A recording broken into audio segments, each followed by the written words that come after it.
afternoon. Thank you for joining us. My name is Jen Colton. I'm Vice President of Product and Solutions Communications for HPE. And today I'm joined by my colleagues Maeve Kaladi, Head of HPE Financial Services, Neil McDonald, Head of HPE Server, and Mark Bacher, Head of HPE Operations. So today we are here to talk about how IT teams are really facing a perfect storm of rising costs, complexity, and the new burdens of AI workloads. So today we're going to talk about how we can better take control, understand your spend, and help to eliminate waste to make better data-driven decisions. We will share practical ways to improve utilization costs and help modernize your IT stack.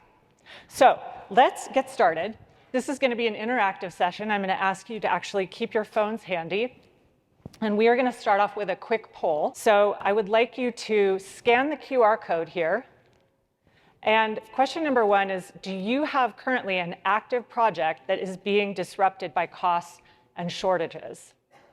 So yes, in process, yes, in the next couple months, yes, in the next 6 to 12 months, or no. As we wait for your responses to come in, the idea here was we really wanted to ensure that what we're discussing today is relevant to you. And we also have some data from a survey that we recently did talking about how supply constraints are something around 92%, saying that their hardware price increases have gone up in the past 6 to 12 months. And of that, about 74% say those increases have had at least a moderate to critical impact on their budget planning. So we can see the data is in, wow, okay, almost 50% are saying yes, in progress, 17 in the next 3 months, 24 in 6 to 12, and 11% of you say no. All right, well, so let's jump in. What do we think is driving the pressure on IT budgets today? Neil, we'll start with you. Well, for the 89% of you that are facing this and the 11% that haven't faced it yet, there's really 4 big things that are driving this. And the first elephant in the room is AI.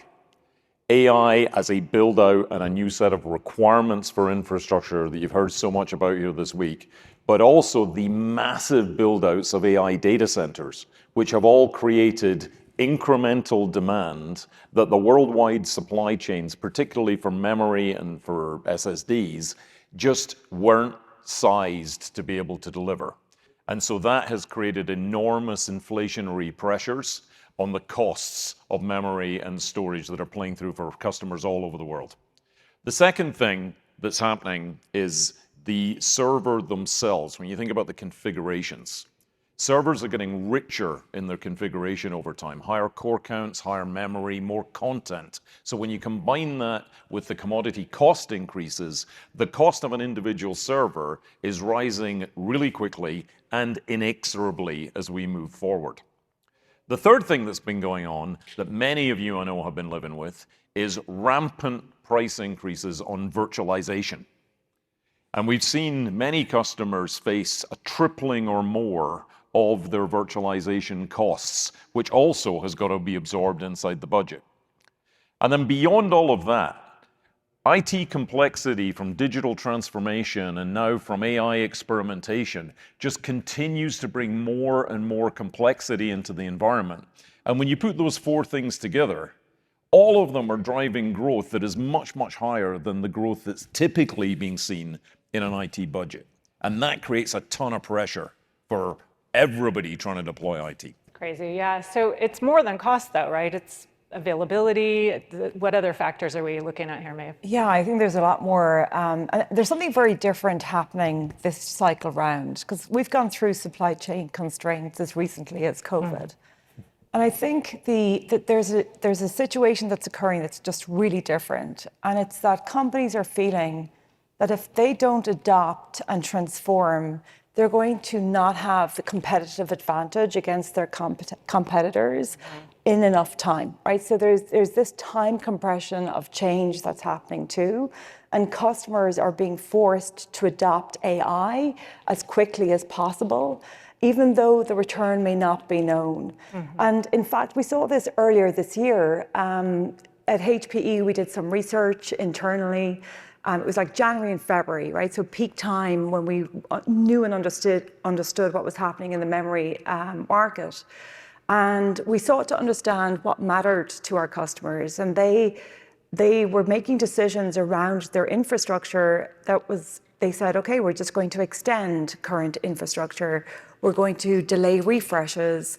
But there was increase in budgets, and most of that related to AI investment. So just that demand around AI is compressing timelines, compressing that sense of urgency. And ultimately, you all know that there's going to be a competitive advantage that comes from the adoption of the technology. And I think that's very unusual in this cycle, and something that probably wasn't as urgent during the COVID timeframe. Yeah, that makes sense. So Mark, let's go to you then. How are you feeling like customers are wanting to approach their buying decisions in this environment? Well, this, as Maeve was talking about, this feels different than any cycle we've seen before. And I think that's true. The cycle we're in today, right now, is much more structural. And there's other dynamics that Neil also alluded to. So I think it changes the buying behavior in that everybody needs to think about way further out into the future. There needs to be way more planning. Just the simple fact of, we have supply constraints that always, gets translated in lead times are extended. So even if you want to buy something because you want to go fast, you need to start thinking way further out on when do I actually need it. And then you need to actually not only think about what is it I need, it's also about the whole budget aspect of things. And so just thinking about just-in-time procurement of these things is just not working anymore. You need to be way more proactive. You need to think about your budget of next year and potentially the year after. And with the build out of AI, there's, we hear as well that there is way more scrutiny as we have to plan in upfront. We want to spend more money. We want to go faster. But the bigger question is, okay, well, that's all nice, but what do I get? What does that bring me? What's the return on investment, that comes with that? And in some cases, that is even at this point hard to define. Yeah. So things change a lot. Okay, well, so how long is this going to last? How long is what going to last? Well, look, the constraint situation, as I said, in my humble opinion, is way more structural than we have ever seen before. The backdrop of why this is happening is so much different than, for example, what Maeve talked about, the pandemic situation. And so we can expect that, with the predictions of AI build-outs, many of you in the room are involved in, and the plans you have in your corporations and others in the industry tell us that the demand for components in the next years far, far, far outstrips the capacity and the availability of supply that is here. Now, there is quite a bit of investment happening to increase capacity, particularly when you think about semiconductor.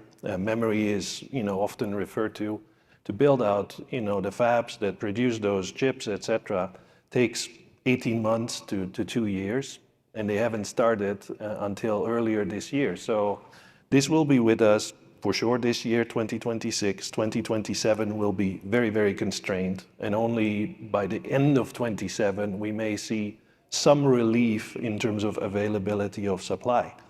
When there is a supply and demand mismatch like this, Neil talked about it, it puts pressure on cost. Costs will continue to go up for the short term. Hopefully it will stabilize in terms of the magnitude of increases we're seeing in the upcoming quarters. But even beyond, the 2028 period, that mismatch between supply and demand looks to be with us until the end of this decade. It's a very simple way of looking at it. When you are one of the memory suppliers, you basically take the full demand everybody's asking for the next 5 years, the big investments hyperscalers are making, and you look at what capacity do I have, the build out of capacity that is coming, and that mismatch is there. So we are in it for a long while. Well, then let's talk about why HPE is so qualified to help our customers navigate these challenges. Yeah, I think we've got a unique set of capability. I actually looked it up yesterday. You know, the Hewlett-Packard brand is about 86 years old. And at its very core, Hewlett-Packard and Hewlett-Packard Enterprise is an engineering company. And our deep technical engineering expertise makes us solve, our customers' biggest problems.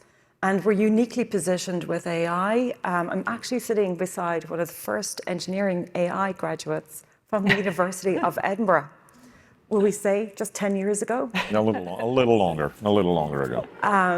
But it goes to show, the engineers that are in our business, at the very heart of HPE, it's engineering expertise. But there's also financial engineering expertise. And there's a 25-year-old financing company sitting in the heart of the HPE business. And that financial services business is the essence as to why we seek to support our customers' acquisition of solutions and make them go as fast and as far as they can, as quickly as possible. So we're uniquely timed for this moment. And the last thing I would say is, because of the history of the brand, customers place reliance on us. They trust us. They trust that Mark has got deep relationships with suppliers. They trust us for transparency, and sometimes we may be even too transparent and too honest. But I think that's the very essence of our brand. And, it is advancing the way people live and work. Yeah. And we all support that. Yeah, there is an incredible engineering legacy and financial services legacy. So, well, we talk about taking a data-driven approach to sorting out these challenges. So talk us through, Neil, why just waiting it out is not a good idea. So if this was a situation where some fab somewhere had gone offline and it was going to be back later in the year, and that was going to get supply back in line with demand, and prices were going to then drop back to the previous era that we all enjoyed, one of the options that you would have is just wait it out. Just kick things down the road. And that creates some competitive risk for you, because your competitors moving faster and deploying new capabilities could get away from you, and you could have to wait a bit to catch up. But as Mark described, this is not a transitory situation. That's right. This is not getting better in a quarter or two or three. These costs are going to continue to rise all the way through next year. Hopefully, they're going to rise a little more moderately, but to be clear, the inflationary pressure is here for the long haul. So waiting isn't going to make it get cheaper again. And the length of time that you would have to wait would be really, really, really deleterious to your competitiveness. So the reality is you got to make some choices. You got to make some choices about what to go do and how to advance. Otherwise, you're going to stand still and get overtaken. Our point of view is that the first step on that journey is to really understand your usage. The reality is that memory and storage have sort of been treated as, if not free, almost free. As you've thought about sizing and deploying compute infrastructure, speaking for my own business, it has paid off for you to just oversize systems. Because you don't want to go back and crack open a system once you pushed it into a rack or pushed it into an edge site in order to stick another DIMM in. But the reality is, if you go look at your estate, you're over-provisioned. You have underutilized assets, and in this environment, you cannot afford to do that. So the first step in the journey has to be about getting real understanding about the effective utilization of cores, DIMMs, storage in your environment. And once you do that, you can start to get a grip around the cost drivers of your existing infrastructure and infrastructure that you might want to deploy. So our perspective is that without that clear view, there's too much padding that's creating too much over-provisioning of infrastructure and too much cost for you. And when you over-provision the hardware, you finish up over-provisioning all of your software costs as well. So step one, we got to get real data. The AI push means you can't wait. You've got to go. The rate of change that AI is driving in business processes and productivity is eye-watering. Incremental improvement about make something 5% better, 10% better, isn't cutting it. We're seeing impacts in areas like software development that are order of magnitude productivity gains, and they're happening like that. So you have to move forward because you can't afford to miss that AI wave. And if you put that all together, we feel we've got about 8 ways to really help you have some tools to start tackling this situation, given that it's going to last a while and given that you can't wait for smoother times ahead. Okay, well, we're on a journey together with all of you. So Maeve, can you talk us through a little bit then, what does it take when we're thinking about the analyze step and gathering data? What is our first of these 8 recommendations? Yeah, so I really like this framework of analyze, optimize, modernize. It's kind of a nice structured way to manage your journey through any type of deployment, frankly. And as you look at your projects, and the very first question you had was, do you have projects? It's a really good way to help you to prioritize. So when Neil talked about analyze, you need tools to be able to do that. I met with a customer yesterday. I said, when was the last time you looked in your environment and understood your under and overutilization? And they said, oh, we've got good data on that. No, we're good. And what about your virtualized environment? How are you doing in your virtualized environment? What about your license costs? So they didn't have the tools available to them to assess the current state of their technology and infrastructure. And one of the tools that HPE has is a tool called HPE Cloud Physics. When it came into our business, it became valuable immediately to our customers. And of course, that's why we acquired the company, because we were actually using it ourselves quite a bit. And what you do is Cloud Physics is an agent that sits in your environment and works across both on-prem, cloud, and your virtualized environment, and watches for under and over capacity of the hardware in the cloud. But it also looks at your virtualization environment and how good you're using your license costs. What you get out of it, my high recommendation is we say put it in there for 7 to 14 days. Having sold it to customers, my strong recommendation is to leave it in your environment so that it sees a cycle of your business. Because once Cloud Physics looks at one cycle of your business, you'll know your peaks and troughs and the optimum usage of your environment. We produce a report, it's a summary, and it allows you to make choices about where you've underinvested, overinvested, where your workloads are sitting, and how effective you're being with the use of your license costs. Highly, highly recommended. And the reason I do so is that every customer I've deployed it in, they've come back and said it was extremely valuable. It's sitting out on the showcase floor, Cloud Physics, its own area. Go speak to the team. Strongly recommended. Sounds very powerful. And Mark, what about you? Any others you'd recommend? Well, I think what Maeve is describing sounds like a really good opportunity. If you feel that it's risky to take action, start with some of the lower risk workload environments. I think all of us, in our enterprises, et cetera, you have those that are mission critical, et cetera. Maybe you don't want to start there, but there's others, where you can take a little bit more risk and optimize. And then on top of that, other than Cloud Physics, et cetera, we have a wonderful services business where we can help you. Modernization workshops, we can provide hands-on simulations in many places around the world. And we have this digital next advisory as well, that tailored support for your transformation program. So you start with Cloud Physics, you look at what opportunities you have, you take action where you can, and if you need more help, we're here. All right, well, with that, we have our second polling question. So please pull out your phones again.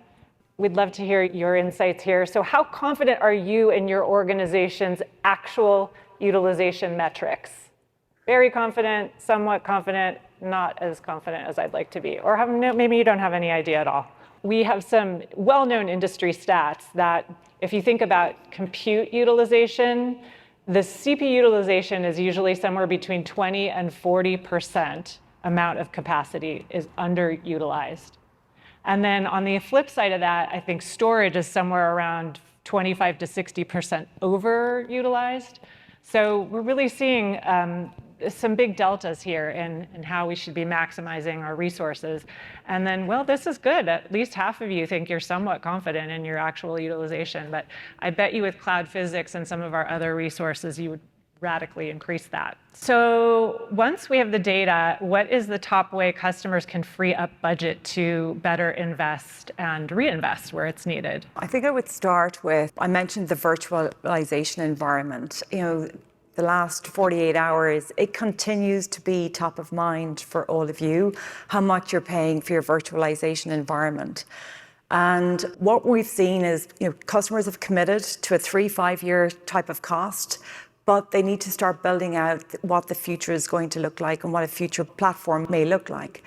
And at HPE, we have VM Essentials, and that helps you to manage your environment and your virtualization network. And the savings that we're seeing are, like the largest savings we're seeing are 90% differential to the primary virtualized environment that most of our customers have.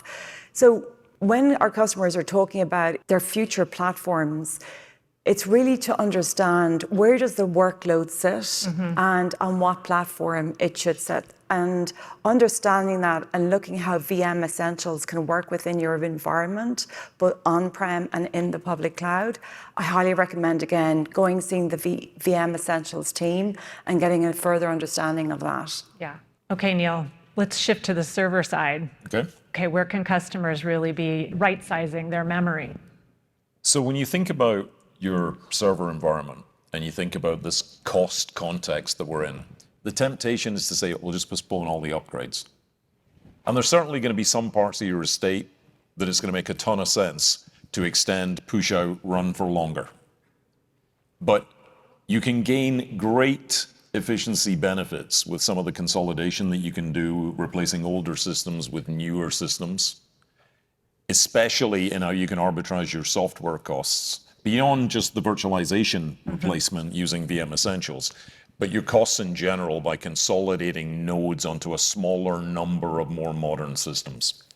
And when you look at the actual usage data that you can extract with something like cloud physics, and thank you all for your honesty in the poll, because that's the reality in most IT environments, is that there just hasn't been the return to go really get the detailed data. But now in the current economic environment, there is. But when you get that, you can eliminate a substantial amount of infrastructure in many cases by doing that refresh, which is kind of counterintuitive. Because you think, well, the cheapest infrastructure is not buy any. But in fact, there's a gain that you can get by simplifying and consolidating the number of systems that you got in environment. And buy less, deliver better performance, consume less energy, reduce overhead and management, so that you can get after some of the other cost pools. All right, Maeve, so number 4 in our list of tips is budget support. So HPEFS has been doing this for years, you said, and what do you have specifically to help customers help fund AI and transformation when budgets are maxed? Yeah, so I guess the AI deployments has posed a significant challenge to customers. They know they need to make the investment now, but when is that return of investment going to come? And there's a delay. And we recently launched an offer called the 99 offer to help customers invest right now today and to delay payment until they can see the return coming from the deployment of the infrastructure. So it works super simply, 90 days of no payments, and you've 1% payment for each month thereafter for 9 months. So hence the 99 offer. We've put it specifically in place to support AI deployments, and it just helps with acquiring the technology today, making sure that you can deploy the solution and start getting your return and match payments to that return. Incredible deal. So Mark, though, when we are thinking about ways we can help customers who aren't ready to replace what they have, what would you recommend there? I would recommend HPE Services. We have a wonderful services business that can help in many ways. One of them is what we call life cycle extension. So for those assets where you're not ready to replace them and invest, sweat the assets is sometimes referred to. We have offerings, mature product support, continues the coverage. Beyond the published end of support dates, you can use, actually support for those. We have a very strong HPE branded remote and on-site support. using 100% genuine HPE parts through our supply chain.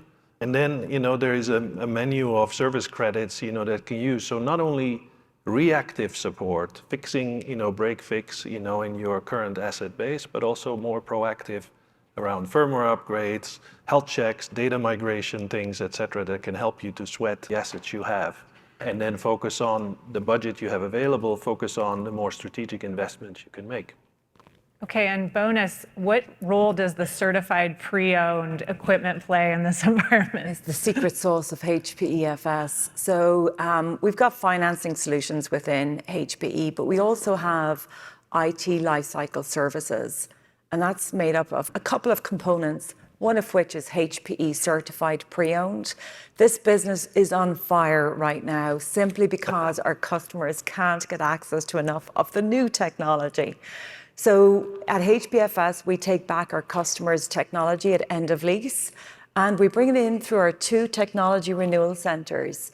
We process over 4 million assets a year, and from that, we produce HPE certified pre-owned equipment. And an area that's really popular right now, Neil's wheelhouse, is extension, for example, of a Gen 10 estate. Customers can't get access or need to delay for a short period of time getting access to the new technology. So they extend their current infrastructure for a period of time with HPE certified pre-owned. And there's a lot of reliance that they place on that. It's OEM certified from a services perspective, so our customers feel comfortable bringing it into their current infrastructure stack. So I understand that we offer a lot of great tools and resources to be analyzing your IT usage and provisioning. But Mark, tell us, do our customers always utilize those tools? No, this is the interesting thing, right? And it's going to be, kind of a motivational speech maybe here, to do that. So Klaus Physics, obviously, Maeve described it well, is obviously a very helpful tool, but in the toolbox, there is a whole bunch of other stuff that in some cases you already have as a customer. GreenLake customers have built-in GreenLake intelligence. You may have heard earlier this week in some of the keynotes, et cetera, on what it does, what it's capable of, and so on. And it's just a matter of using it to your advantage. OpsRam, part of it, is included in our private cloud AI offering and in our GreenLake Flex offering.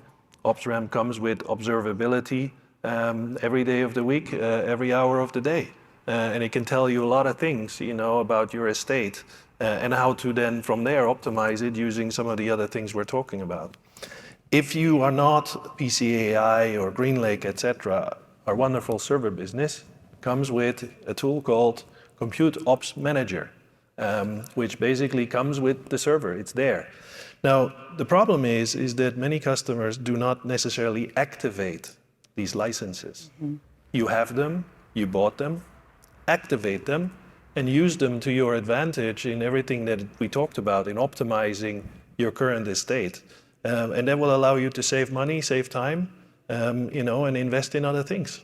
Okay, so our idea number 7, tip 7 of 8, if you're keeping track, is invest wisely on things that save money and modernize. Okay? It's a good one for the Scottish man. We know customers can't wait. So if they've freed up some budget to reinvest, what are some smart ways they can be modernizing? So anything that you can do to get a flywheel going that creates capacity that you can invest, that creates more capacity, is going to be a key to getting through this situation. And as Mark pointed out, you've got some arrows in your quiver that you're probably not using already. If you think about AI, we can actually use AI to help manage some of the infrastructure complexity right now and take cost out. And we talked about GreenLake Intelligence as an example, but in practical terms, what does it mean? It means it's much easier and much more efficient to deal with a lot of the toil in your existing infrastructure, which frees up human capital to go work on some of the modernization work. Because we've talked a lot about financial capital here, but human capital and bandwidth is a constraint for you too. So if you use GreenLake Intelligence in our management software, you can take a lot of work out of the system on things like patching, updating the infrastructure at all levels as you go. And when you think about the work on building for AI, data is the foundation of every AI project. And if we're honest, a lot of us have work to do on data governance and managing our data estate. Picking the right technology is a huge force multiplier for you in getting that work done and getting to the AI value that you can then reinvest in the business. So if you work with the Electra storage products that you've heard so much about from Fidelma and her team and Jim DeRicio this week, that actually gives you greater leverage in getting your data sorted out and getting greater efficiency out of any GPU or accelerator-based infrastructure that you're buying. Because if the storage can do more of the work on the data prep, that means that the GPUs don't have to pay that tax, and you can get more value out of an existing system, or you can deploy a smaller, less expensive set of accelerator infrastructure to deliver the same benefits. So the choice of the technology really matters in enabling the best return and the best efficiency. And I think the last thing is, when you think about the infrastructure as a whole, we can get really focused on compute and the server. But at the end of the day, the server is only as good as the infrastructure around it. It's only good as the rest of the system. Not just the storage that we've talked about, but also the network. And deploying the right network architecture that can take work out the system, drive lower cost, is hugely, hugely important. So if you haven't taken a hard look at what Rami and the team can do with the HPE networking portfolio, and with the intelligence that's built into that network, with the self-driving, that's a huge opportunity for you that you can gain benefit from in the short term and over the next few years to create more capacity to absorb some of the other inevitable costs on the memory and in the storage. I think that's actually a great example. The self-driving network, I was just talking with a customer today, and we've had this chat with Rami and the team. I hope you've all heard of the self-driving network. But when you deploy the self-driving network, you need your networking engineers to actually adopt it and let it self-drive. And the customer that I was talking to, they said, we really need it because we need to invest in security and network security and redeploy those engineers on network security. So it's the adoption of the technology that you have today. Ensure you're using it and ensure you're maximizing the use. And I just would say that just check in on the engineers and make sure they're actually adopting the intelligence and the software that they have access to so that it can free up time. Our engineers do love to tinker about with the technology and don't like to let go. So it's really important to make that switch to adoption. And I think as leaders of the business, we have to empower people to make that switch. Don't allow any backseat driving of your self-driving network. Love it, love it. And even more fundamental, if you think about it, for the last couple of decades, many IT infrastructures have been built artisanally in each organization. We've had high priests and priestesses of compute, and high priests and priestesses of networking, and high priests and priestesses of storage, and everything in between. And we've had people who've been expert in, which CPU SKU they wanted and which drive they wanted, and then installing a virtualization layer and curating. Really, many of your shops have been your own system integrators. That is an enormous inefficiency, and it doesn't need to be that way. And in the AI world, if you try to do it, many of you will fail. These stacks are completely alien. There isn't enough talent out there that understands that integration. And you're going to find yourself at a fork in the road, choosing between getting to real AI use cases that impact the business and the business processes and create value and financial capacity, or being stuck in the morass of trying to integrate these ever more complex technologies. So to Maeve's point, one of the things to really, really embrace is let us be your integrators in engineered systems that bring these technologies together and let you get time to application and workload deployment much, much shorter, and therefore time to value much, much shorter. And that does require a bit of a change in the mindset, because so many of us who spent time in this industry have our self-worth all tied up in the expertise in the individual ingredients in the infrastructure, And you need to challenge yourself as to how much of that do you really need, and what is it costing you in terms of bandwidth, time, and money as you try to navigate the next few years. All right, our eighth and final tip, I think, is a real game changer. So what consumption models can change customer ability to really make these new investments? I think there's been no different to the change that I mentioned at the start. You know, our customers are being forced to change quicker, but the demand of change is much higher. You know, again, if I look at the pandemic, you were able to say laptops, desktops, push them out for 12, 24 months. Maybe a server deployment, hold it for another 12 months. Your AI network, sweat it for another 24 months. And making choices like that is definitely happening right now. But you are under a time disadvantage. You know, at every layer of the organization, you've got team members demanding to use large language models and have access to inferencing at their desktop, at their laptops. You've got demands for GPUs and CPUs to run small language models for inference within your business. And your network needs to be able to cope with the demand of the AI workloads. So at every layer of the technology stack, and I haven't even mentioned software, and the large language tokenization costs, you've got demands that just simply haven't been at the magnitude that they're here today. So you've got trade-offs. You've got to make trade-offs. And part of making trade-offs is bringing innovation to the financial capabilities that's within your organization. I very simply look at it in three ways, and my head kind of works simply. It's the only way I can remember things. And so you can work with us on a financing offer, and we can put the technology on a straightforward lease today, as an example. With software, we work with our customers on enterprise agreements and software credits. And that sits mostly in our networking business, but it's also coming into our hybrid cloud business. And that sits on a subscription type financing payment. So you've got the straightforward leasing business, everybody's familiar with it, subscription agreements with enterprise agreements for software. And then lastly, our customers are asking us, Maeve, I'm doing this in the cloud environment today. I understand my costs. How does that stack up to being in an on-prem environment, running it on GreenLake, and I've got a system integrator or HPE running that environment for me? And that's our consumption model.